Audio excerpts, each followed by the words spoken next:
So, full disclosure, this might be my most niche video because it relies on my personal love of the two least controversial things in history, The Last Jedi and the Bible. Nevertheless, I have been in love with The Last Jedi as a Star Wars movie since it came out, and I've been in love with the Bible as a work of literature since long before that. And I think over the years, my perspective on both of them has started to evolve to the point where I've realized, oh, maybe the thing that appeals to me about that thing is also the thing that appeals to me about that thing. Making weird connections between two seemingly unrelated things is kind of the MO of this channel, I guess. But I think that this all started swirling around in my head when I was watching The Mandalorian Season 2 back in the fall of 2020, and I got thinking about what the mythos and the imagery of Star Wars means to people today. I would wager a guess that the Star Wars franchise has the most instantly recognizable and well-known and iconic imagery out of any fictional franchise in the past few centuries. I mean, you can show someone a red lightsaber and a blue lightsaber, and they know that one is a Jedi and one is a Sith. You can show someone the Death Star and they know that it blows up planets. You can show someone a binary sunset and they think of Tatooine. You can show someone R2-D2 and they know what sounds he makes. Star Wars is embedded within our culture in a way that very few other things are. I got thinking about this when I was watching The Mandalorian because The Mandalorian, much like The Last Jedi in some ways, uses the well-known and iconic imagery of Star Wars to make you think of things that you've seen before in the franchise. I remember watching the first episode of Season 2, which has that giant sand dragon, and just thinking to myself how much that episode played on the imagery of Tatooine that we know and love, right? The sand people and the Sarlacc pit, which we were all kind of expecting to appear when we saw the rumbling under the sand, and then it turned out to be something else. Even the armor of Boba Fett, which was left behind in Return of the Jedi when he died in the Sarlacc pit, right? Like, all of those things are known to us and are known to people who might not even be Star Wars experts. They're just kind of iconic Tatooine imagery. The Mandalorian uses the imagery and well-known iconography of Star Wars in mostly straightforward ways. Lots of it is just used for fan service and, showing us things that we know and love. Although it does, much like The Last Jedi, sometimes use that imagery to subvert it. I mean, for instance, even that Tatooine episode has the Sand People being fleshed out as more interesting and, human characters than we've ever seen them in the movies before. And I thought that was an interesting way of taking a trope from A New Hope and making it into something interesting in a future TV show. The Last Jedi, though, it plays with the imagery of the Star Wars saga that we think we know on a whole other level. And to be fair, it was kind of primed to do that by the fact that it was preceded by The Force Awakens, which was a movie that was bathed in that Star Wars iconography and made us think we knew where the whole trilogy would be going. When The Force Awakens came out, everyone said that it was a copy of A New Hope, and in many ways it was. It contained a desert planet and a planet-destroying weapon that was blown up at the end, and a droid containing precious information, and, that made everyone think that the next movie would be Empire, and the movie after that would be Return of the Jedi. And then at the end of the movie, Rey goes to a marshy swamp planet to be trained by a wise master, and we all think, all right, so we're going towards Empire. Luke is Yoda, he's the new Yoda, and the next movie is going to contain all the Empire beats in the same way that The Force Awakens contained all the New Hope beats. Everything about The Last Jedi uses familiar Star Wars imagery and iconography to make you think you know what's going to happen and then completely surprise you. I mean, even beyond Rey being on a marsh planet with Luke, when she arrives to Ahch-To, we see that Luke's X-Wing is crashed in the water below, and automatically everyone goes, oh, of course, he's going to lift the X-Wing out of the water and then go save his friends at the end. But that's not what happens. In the middle of the movie, Finn and Rose participate in a very familiar Star Wars subplot where they have to break into an Imperial Star Destroyer dressed in enemy uniforms, extremely familiar, to turn off a thing so that the heroes can get away. Great plan, usually works. We've seen it happen a million times before. The only difference is, this time, it doesn't. They get captured. They almost die. That's not how Star Wars is usually supposed to go. Of course, all of this comes to a head in the third act when Kylo and Rey take an elevator up to the Emperor's throne room where he's guarded by Imperial guards, and he reveals to Rey that the rebels are walking into a trap. And I remember sitting in the theater at that moment and being like, wait a minute, what? This is a Return of the Jedi beat, but this movie is supposed to be the Empire knockoff. What are we doing here? And then the scene keeps playing out, and Kylo and Rey unite to defeat the Emperor, just like Luke and Vader did, which makes you go, wait, are we in the Return of the Jedi movie right now? But then it's not like Return of the Jedi, because Kylo does not redeem himself in the way that Vader does. They don't ultimately stay on the same side. The rebels and Rey's friends are almost entirely wiped out by the First Order. And at the end of the day, Luke Skywalker dies. That's not how Star Wars is supposed to go at all. So I'm sure you're aware of all this stuff. I'm probably not saying anything new that you haven't heard from 100 other video essays in the past few years. Everyone is aware that The Last Jedi subverts expectations, to the point where that phrase, subverting expectations, has become almost a meme to make fun of Rian Johnson, right? But here's my whole twist, my thesis, the thing that the whole video is built around. Using familiar mythic imagery to make the audience think that it's going one way, and then challenge them with something unexpected that gives the whole thing new meaning, is not just a Last Jedi thing. It's been around since as long as at least the Bible. We've talked about how Star Wars has all of this classic iconography, these objects and images that everyone knows the meaning of, like Death Stars and TIE Fighters and Star Destroyers and X-Wings and lightsabers and binary sunsets and heavy breathing. And the Bible, although it was written 2,000 years ago by a myriad of different authors across a very long period of time, also has very clear symbols and motifs and images that the writers at the time and the readers at the time knew very, very well. Some examples would be trees, wine, oceans, mountaintops, shepherds, kings, lions, lambs, gardens, bread. For first century Jews, the Torah, which some Christians today call the Old Testament, was basically like the Star Wars trilogy times a billion. And even that does it a disservice, because it was much more than a movie series. It was a religion with cosmic meaning. In the same way that we today know the meaning of TIE fighters and binary sunsets, Jews in that time knew the meaning of lambs and floods and prophecies about a coming king. But here's the really interesting thing to me. Star Wars has been around for decades now, and it only really became reflexive and subversive about its own imagery and its identity as a franchise around the 8th installment. The Torah, on the other hand, is reflexive and subversive from freaking page one. Genesis is all about how God is different from the other gods of the ancient world. But let's focus on Genesis just for a minute. At the time of writing of that book, almost every creation myth in the known ancient world had something to do with a struggle or violence between multiple deities that led to the creation of the universe, right? The belief was that the world was born out of blood and sweat and godly hubris and fighting, and in some cases it was a total accident, right? And then we get to Genesis, and there's one God, and he's loving and relational and creative, and he simply speaks everything into being.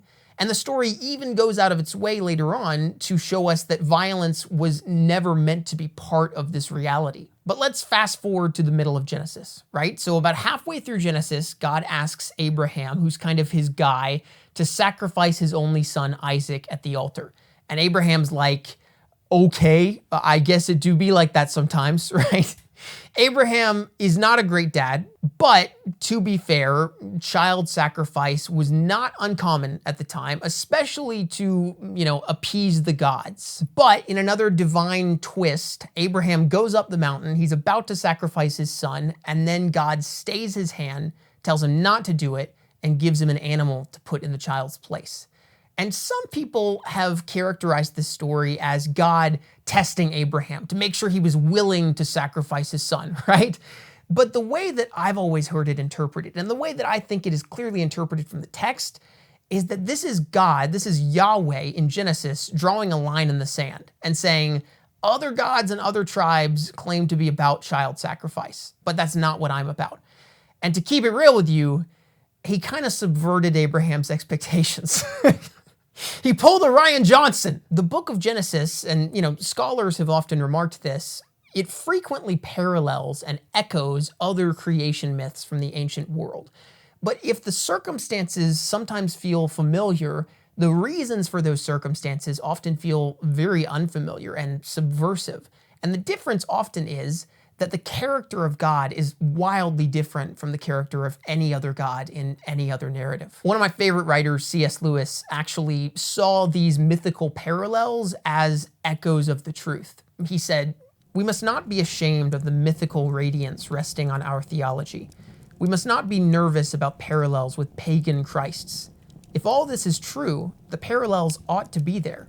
It would be a stumbling block if they weren't." There are many, many other subversive moments in the Torah. The book of Exodus is one of my favorite books. I love the Prince of Egypt movie, right? And there are many moments in that book where the God of the Bible draws a very clear line between him and the Egyptian gods and the conceptions that the Egyptians have of what God is supposed to be like. For now, though, let's jump back to Star Wars, and specifically I want to talk about The Force Awakens. Remember how The Force Awakens was full of familiar Star Wars imagery and iconography and nostalgia? And remember how when it came out, it connected with audiences in a big way initially because it gave them everything that they had been asking for years. The Force Awakens was so aware of classic Star Wars imagery and iconography that J.J. Abrams was almost able to craft a sort of Star Wars comfort food using the tropes that we know and love.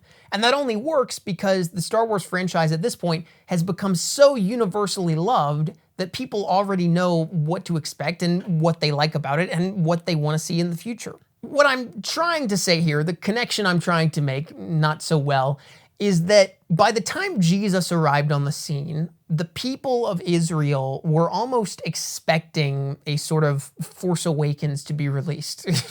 Let me explain what I mean by that. So by the time Jesus shows up in first century Jerusalem, potentially thousands of years after the writing of Genesis, the Torah has been around for so long and has been complete for so long that many Jews know it back to front.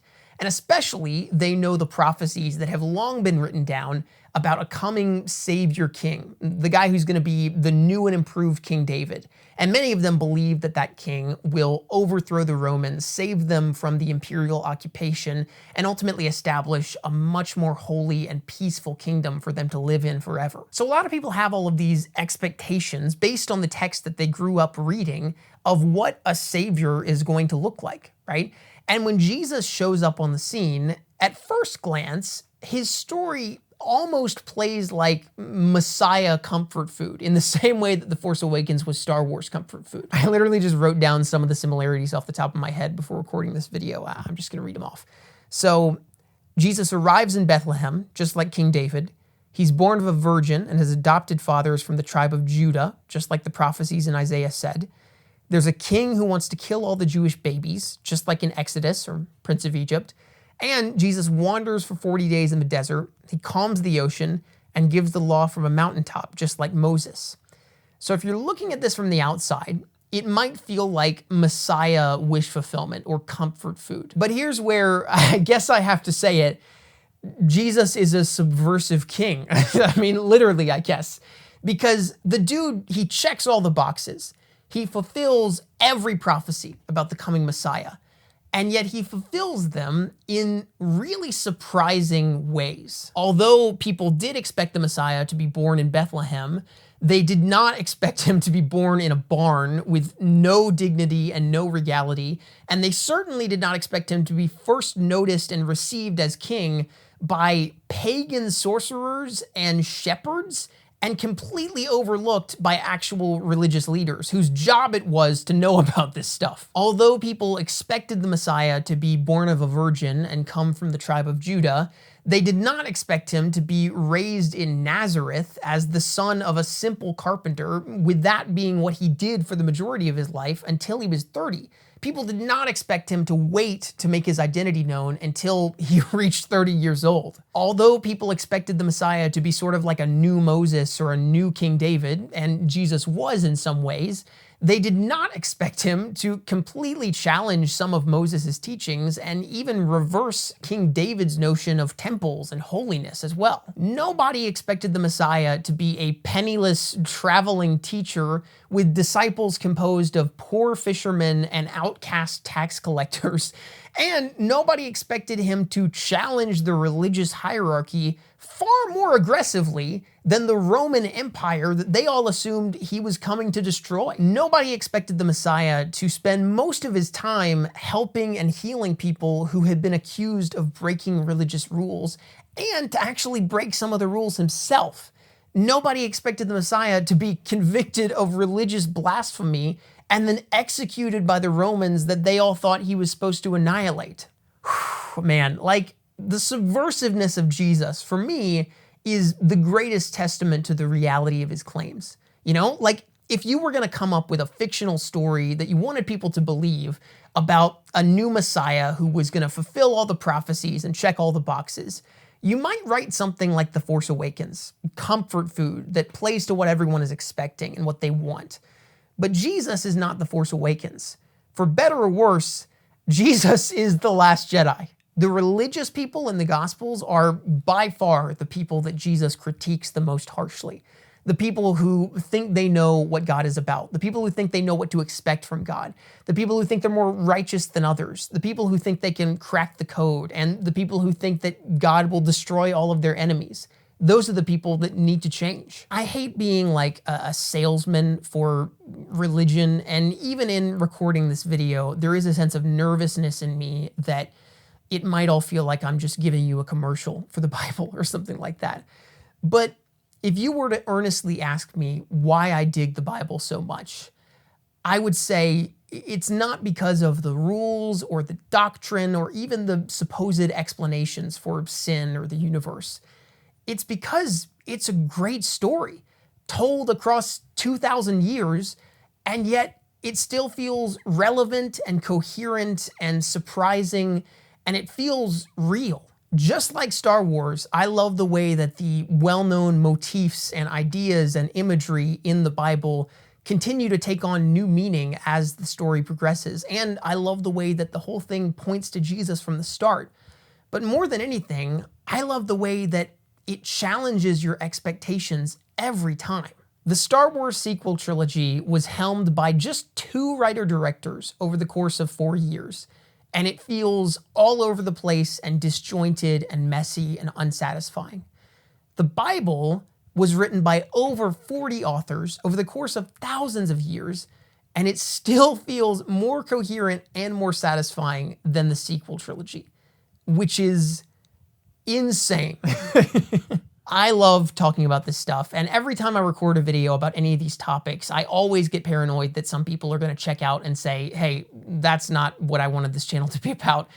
And you know, I guess that's a risk that I have to take with these topics. I really, really thank you for sticking around if you've made it to this point in the video. It means the world to me. And if you have stuck around, I would freaking love to hear your thoughts on all of this in the comments, good or bad, whatever they are. It means a lot to me that you would have watched the whole video to this point. I do have a Patreon if that's what you're into. It has early uploads and audio movie reviews and audio rambles voted on by you monthly, and that's been really fun to figure out recently. But even if that's not your thing, I thank you so much for watching this video, and I can't wait to see what the comments section looks like. I hope it's not too toxic, and I trust my community and the people in my comments to be thoughtful about this stuff. That's always what I look forward to when I make these videos, is the discussion afterwards. So either way, thanks for watching. I'm glad you're here, and I will see you in the next video. Bye.